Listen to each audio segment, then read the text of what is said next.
12 Kepala Kura-Kura. Melly terus saja meronta saking gelinya mendengar nama kecoa. Melly tidak sadar kalau kelakuannya seperti itu bisa membangkitkan libido seorang pria dewasa. Apa saking nyamannya sehingga kamu tidak mau turun dari pangkuanku? Ucap Johnny sembari menatapi Melly. Aku sangat geli dengan binatang menjijikkan itu, ucap Melly yang mulai sedikit mengurangi gerakannya di pangkuan Johnny. Tapi apa kamu tidak menyadari kalau kelakuanmu seperti ini bisa membuat kepala kura-kuraku di bawah sana akan keluar dari cangkangnya, ucap Johnny dengan tatapan datar. Apa maksudmu dengan kepala kura-kura?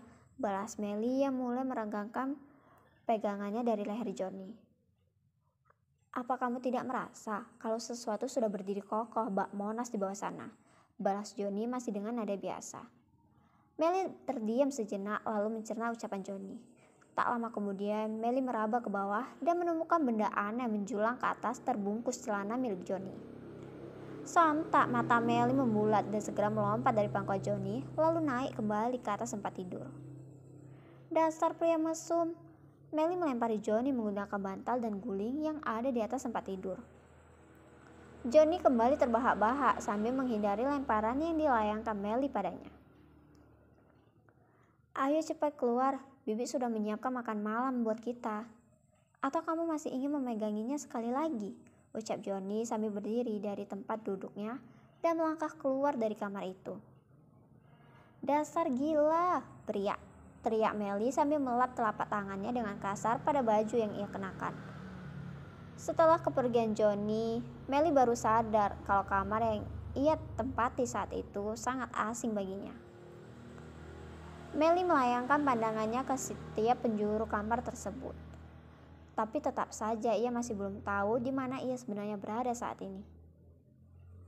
Apa ini rumah milik kura-kura mesum itu? Entahlah, tapi baik juga ia membawaku kemari. Daripada ia meletakkanku di emperan toko pertokoan, bisa hancur dan hidup gue. Melly kemudian melangkah ke arah pintu keluar kamar itu. Dan untuk kedua kalinya, kembali mata Melly melotot ketika melihat baju dan celana yang ia gunakan juga sangat asing baginya. Apa kura-kura ninja itu yang melakukan semua ini padaku? Kalau benar adanya, pasti ia juga ucap Melly terhenti dan langsung memeriksa isi dalam celananya serta 2 buah.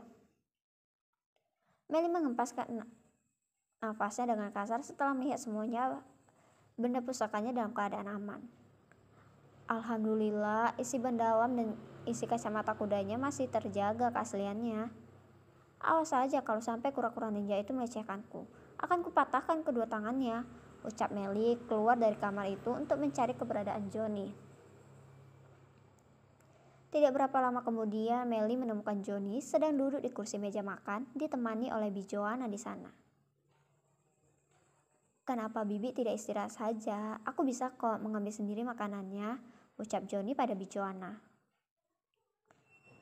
Maaf Tuan, Bibi tidak enak hati tinggal di dalam kamar sementara Tuan ada tamu. Tapi setelah ini Bibi janji akan segera beristirahat, balas Bi Joanna, merasa tidak enak hati pada Johnny bila ia berleha-leha dalam kamar sementara di rumah itu ada tamu. Melly melangkah ke arah mereka berdua lalu tersenyum manis pada Joanna. Malam Bi, sapa Melly pada Bi Joanna. Malam juga Nona, balas Bi Joanna ikut tersenyum. Maaf sampai lupa, silakan duduk Nona, ucap Bi Joanna menarik kursi dan mempersilahkan Melly untuk duduk. Terima kasih Bi, balas Melly lalu mendudukkan tubuhnya di atas kursi tadi. Melly terus memandang ke arah Johnny yang saat itu sedang asik menikmati hidangan yang ada di depannya. Karena merasa ada yang memperhatikannya, Johnny sedikit mengangkat wajahnya dan menatap ke arah Melly. Kenapa melihatku seperti itu? Makanlah, aku tidak mau ada orang mati di rumahku karena kelaparan, ucap Johnny santai dan melanjutkan kembali makannya. Kenapa kamu mengganti pakaianku tanpa meminta izin terlebih dahulu padaku?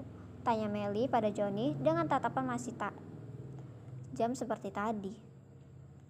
Aku mau membangunkanmu, tapi kamu tertidur, mirip kerbau yang baru ketemu lumpur, jawab Johnny yang masih santai menikmati makanan. Jadi kamu sudah melihat semuanya, ucap Melly melihat ke arah Bijoana sambil tersenyum manis dan kembali memandang ke arah Johnny. Johnny tidak menjawab, ia cuma tersenyum, lalu melanjutkan menghabisi makanannya. Ih, dasar pria mesum, ucap Melly sambil menyembunyikan rahangnya. Bijoana yang sedari tadi berdiri dekat mereka hanya bisa tersenyum-senyum melihat pertengkaran kecil di antara keduanya. Maaf, Bibi memotong pembicaraan kalian. Sebenarnya bukan Tuan Johnny yang mengganti pakaian Anda, Nona. Tapi saya, ucap Bijoana sedikit tertunduk ke arah Melly. Seketika itu juga mata Melly terbelalak, lalu mencoba tersenyum manis ke arah Johnny.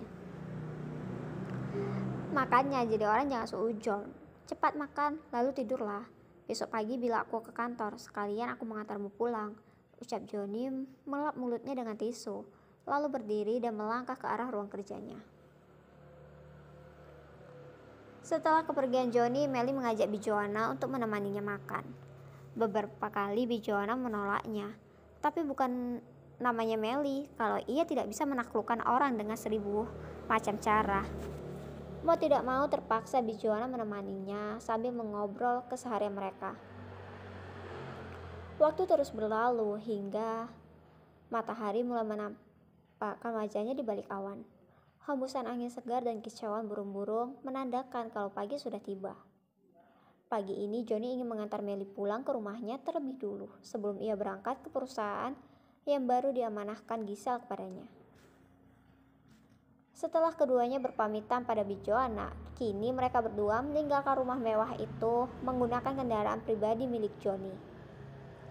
Di sepanjang perjalanan tidak henti-hentinya Melly tersenyum sambil memandang ke arah jendela yang sengaja ia buka setengahnya agar udara segar dari luar bisa masuk ke dalam mobil. Johnny yang melihat hal itu melipat dahinya dan mengurangi kecepatan mobilnya. Ada apa denganmu? Kenapa kamu senyum-senyum seperti orang yang lagi sedang jatuh cinta? Ucap Johnny yang masih fokus mengendarai mobilnya. Kepo, balas Melly singkat hingga membuat Johnny ingin mengerjainya lagi. Oh, jangan-jangan kamu masih membayangkan kepala kura-kura itu ya? Kalau kamu mau, kamu bisa melakukannya lagi. Mumpung kita cuma berduaan di dalam mobil, ucap Johnny sedapat mungkin menahan tawanya. Wajah Melly tiba-tiba bersemu merah. Kejadian semalam saja membuatnya sangat malu, apalagi Johnny mengingatkannya lagi pagi ini. Kamu benar-benar mesum, ucap Melly memukul-mukul lengan Johnny menggunakan kedua tangannya.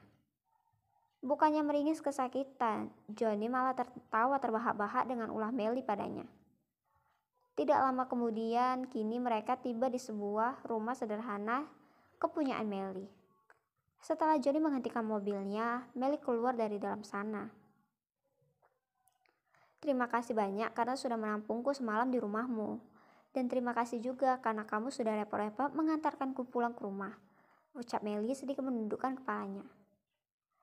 Iya, ucap Johnny singkat lalu menghidupkan kembali mesin mobilnya. Melly hanya menggeleng-geleng kepala mendengar jawaban singkat Johnny. Tidak lama kemudian, Johnny mulai menjalankan mobilnya. Tapi belum juga beberapa meter, Johnny kembali berhenti dan mengeluarkan sedikit kepalanya dari dalam mobil. Aku lupa. Ada yang minta salam padamu, ucap Johnny sedikit berteriak ke arah Melly. Siapa? Balas Melly.